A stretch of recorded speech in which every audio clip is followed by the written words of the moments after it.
We are a casualty of the decisions that the Americans make in this.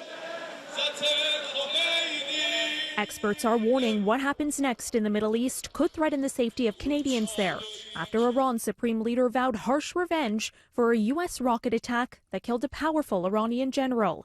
Thousands marched in a funeral procession through Baghdad for Qasem Soleimani, who commanded Iran's elite Quds Force, a U.S.-designated terrorist organization.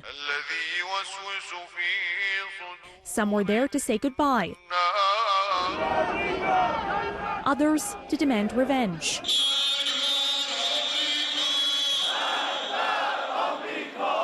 In Tehran, chants of death to America echoed through the streets. Mourners burned the American and Israeli flags and held posters showing the slain military chief. His sudden assassination has triggered global alarm, with many U.S. allies, including Canada, calling for restraint. NATO now suspending its training of Iraqi forces amid fears President Trump's drone strike brings the region to the brink of unpredictable chaos. A NATO spokesman says in a statement, "The safety of our personnel in Iraq is paramount." Canada is in command of the NATO mission in Iraq. Up to 850 Canadian troops are serving in the Middle East.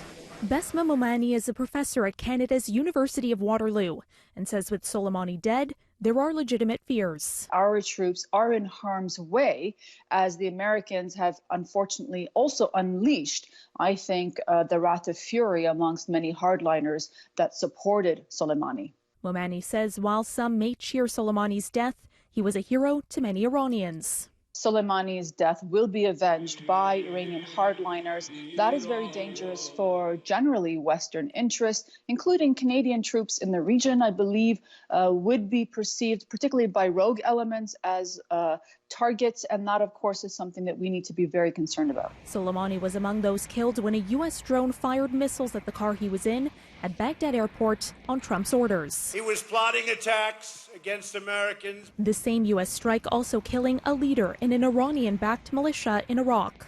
Though Trump insisted Friday he acted to stop a war.